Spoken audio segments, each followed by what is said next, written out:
byennyanja Nalubaale era nga kamu ku bizinga obuludde bwo kuba kalabika kasukka ne mu myaka 3.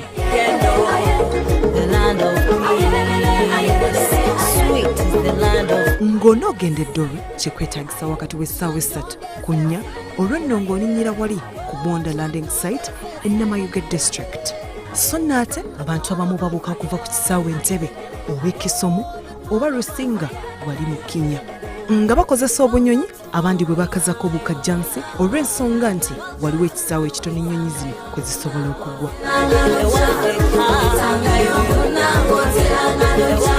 Eky'ennaku ekizinga kino kikyali wansi mu nkulaakulana wabula ate kino kye kikifudde okubeera ekyenjawulo ate nga kibalagavu olw'ensonga nti ebintu byawo bingi bikyali wamu naddala obuwangwa n'ennono eby'ekizinga kino bikuumiddwa okumala emyaka 10 na 10. Okugeza emisota gyako tegikubwa wadde okuttibwa. Ebinyonyi eby'ennono nga n'ebimu bisangibwa ku kizinga kino kyokka, naye munnange w'otuukira ku kizinga kino tosuubirayo emmotoka kubanga bambi teriiyo. Engeri y'entambula eriwo yokka pikipiki oba tuziyite bodaboda na bugaali, naye ate ekyo tekirobedde balambuzi kweyiwa ku kizinga kino kubanga kino kirina ebintu ebibalagavu ate nga byenjawulo nti togenda bisanga ku kizinga kirala kyonna.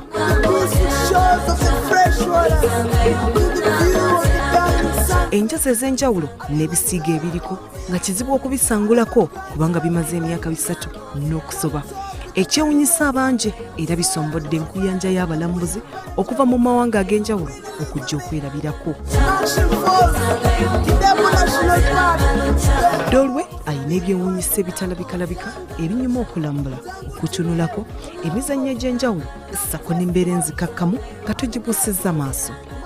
Okutuukako ku bizinga y'emu ku ngeri enkulu eyinza okukomekkereza olulambula lwo singa oba ng'osazeewo okulambula ensi yattu Uganda.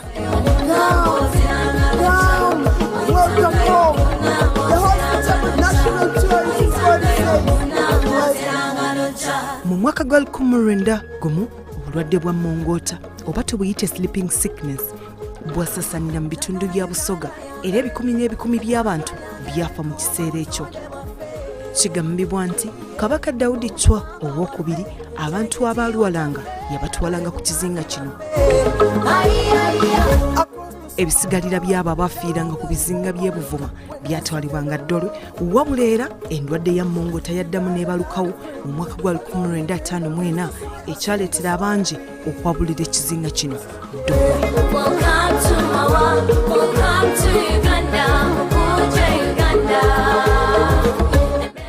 Olw'okusengukasenguka kw'abantu ku kizinga kino kyaleetera bannansangwa b'oku kizinga okubula. Nti kino kyaleetera okubula n'okusaanawo kw'ebyafaayo ebikulu ate era n'eby'ennono eby'ekizinga kino. Ensangi zino ekizinga kisangibwako abantu abava mu mawanga ag'enjawulo wamu n'ensi ez'enjawulo ssako n'ezo zeetoolodde Uganda ky'ova olaba n'ennimi ezoogerwa za njawulo.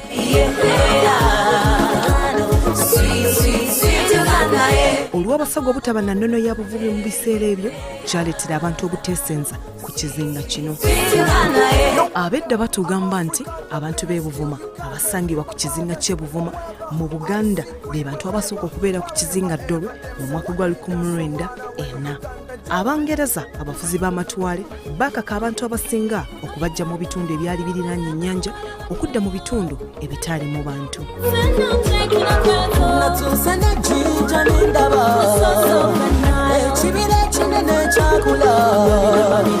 Nga n'olwaleero legatta akati nga tutindiga olugendo lwaffe olututwala ku Dolly Island lwe twatuumye Bantu Migration nga ffenno tuli bakukozesa MV Sigulu.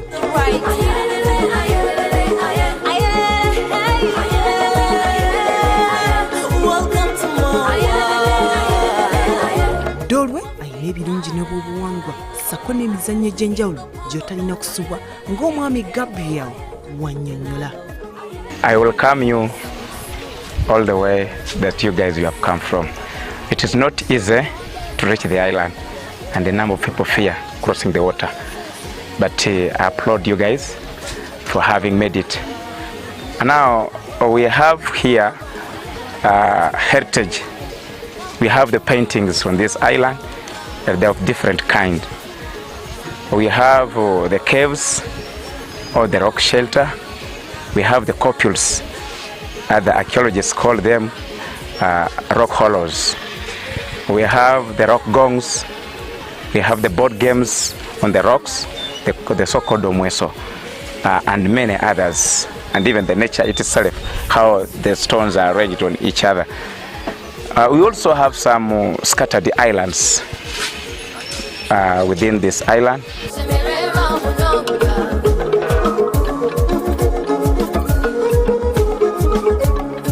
Yo waaye oli wawulira ekigambo Dore Island oba akazinga Dore abeera ayagala nnyonnyoke kino kikwe kiva naluwa kyakazinga katumibwa erinnya eryo.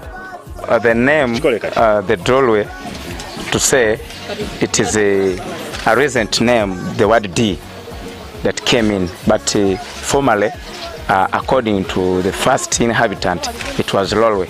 That's why you find even the white men, those that were doing the work of exploration of the African countries, they came up with the word Lolwe, which means W was substituted by U, and then E was substituted by I. But during this modern time, like in the 21st century, a number of the fishermen came, the Bantus, who were the Baganda and the Sogis, most of the Baganda, because the Sogis came in later to begin fishing. Now, it was harder to pronounce the word L when they pronounce it Dorwe. However, for us, we welcome all. Lolwe, Dorwe, there's no problem. However, you know the challenge we have with the islanders. Like me, I'm a native of the land. Some of our relatives, to say our grandfathers, they were here on the island far away in the 11th century.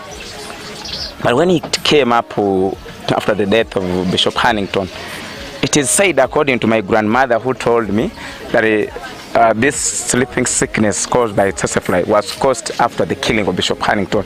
That the white men wanted to punish us, hence bringing tsetse flies. Then they invaded all these islands of Busoga and the lake shores.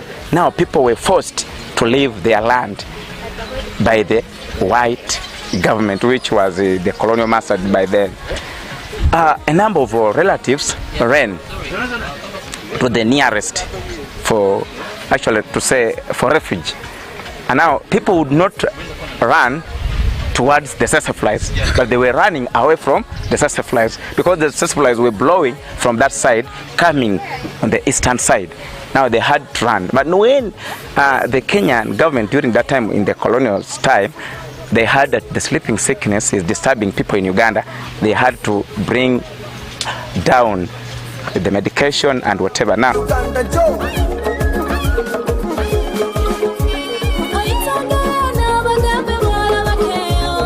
nga tumaze okunnyonnyoka ebyo byonna twafuna akakisatu okuwola mpaga y'injagano naye nga tobuuka bubuusi kutuuka eno muno mulimu okusambula ebisiku ebigwo okweyambako anti agali awamu ge galuma ennyama.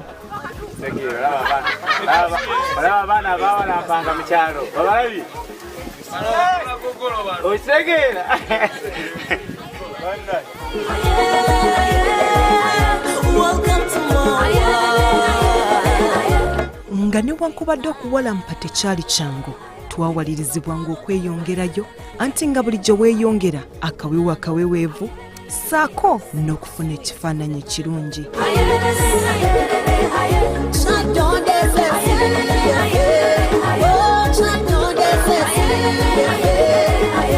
Nga wayisa akabanga eno gye twagwira ku jjinja nga newankubadde twali tulikozesezza nga kasiikirize, munnange lino jjinja lya byafaayo era lirina bingi by'otasaanidde kubuusa maaso ng'omwami Evans, gaidi waffe ow'olunaku bw'annyonnyola. Well, here where we are now, we call here pyramidal site. because the reason why it is called pyramidal, because of this stone here, which is naturally situated there. What is very important here is that here we have drawings, the art, which were made by the Batua people, who they were very short people from the cross Zaire, and they migrated through this lake here and they inhabited here. So they made this some drawings here, which have at least attracted so many people to come and see.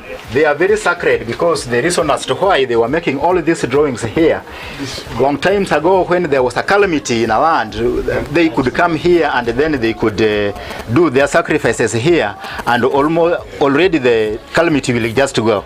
So they were using here as a very sacred place, and of course it still remains up to today. Welcome. So when you look behind here, behind you there, you can see some drawings here in red paintings.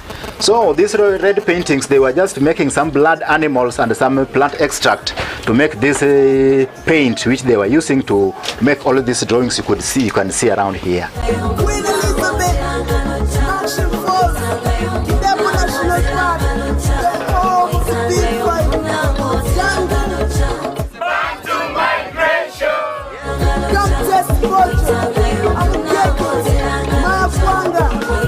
Ogwo nga guwedde twalina okweyunira ate ekifo ekirala ngeno gye twagwira ku mweso ku njazi ez'enjawulo.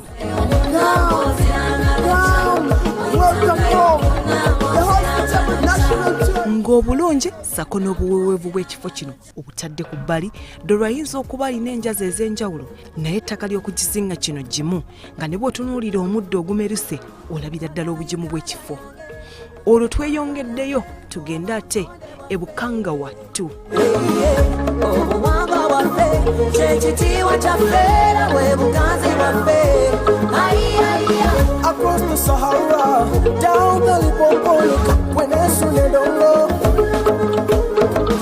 Nga newankubadde abatwa baateeberezebwa okuba nga bava Congo, Dore Island erina ebisiige eby'enjawulo ebiraga ensinza yaabwe era baalikawo akabonero kaabwe ng'omwami Evans bw'annyonnyola. All their knowledge was focused in stones. They were sleeping under the rocks, the stones. They were making their tools under the stones. And now here, we get that this sign here, we have the painting. I think you're seeing like a sun. Yes, people believed. Like in one of our languages here of the native, we say it was like Wera Hagabara Chari, meaning that the God and the spirit believing in the sun. We have those who are believing in the sun, that probably God was sun. Bano olw'okuba nti bakkiriza nnyo mu musana ate ng'enjuba etuuka n'egwa, munnange baasiigwa omusana ku kisenge era bano balina enkwatagana sako n'enkolagana ey'omwoyo nti kino kyava mu kuba ekifo obufo wabula ne kifuuka ekituuti bwe baasinzizanga.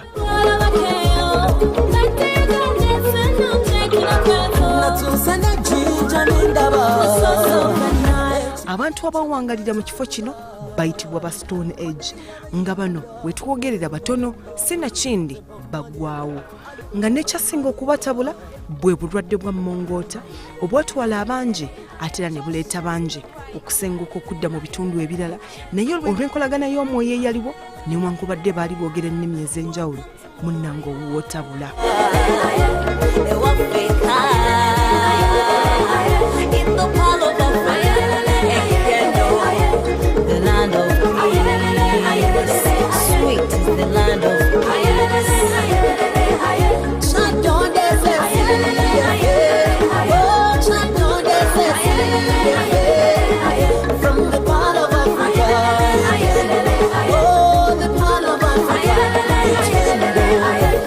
Ate obudde bwali bututwala kantindiggwa eno gye twagira ku baana abawangalira eno ne tusanyukamu nga n'enjuba etugirinda eggwe.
ekitiibwa kyaffe bwe buganzi bwaffe. Across the Sahara, down the Limpopo, Kwenesu ne Dongo. olwenkeera bannaffe aba Coconut Beach Hotel ne batuyiwamu ka boat cruise ku nnyanja Nalubaale era ekyemisana ssako n'okusula byonna byaggwira wano.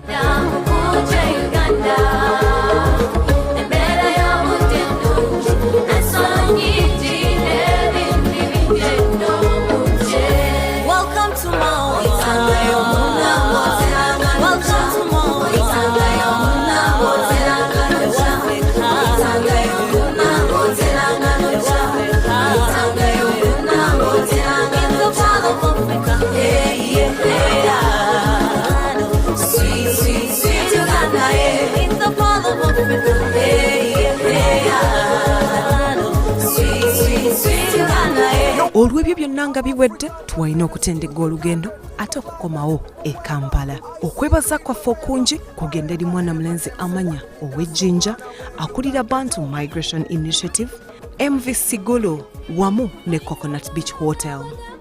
Nze Pennie Nantume webale kwekumira ku BBS Telefina Aimongo kuuma beene waffe. Ekibira ekinene kyakula kode yabayinda mulemba bembali zebamale ayo zebamale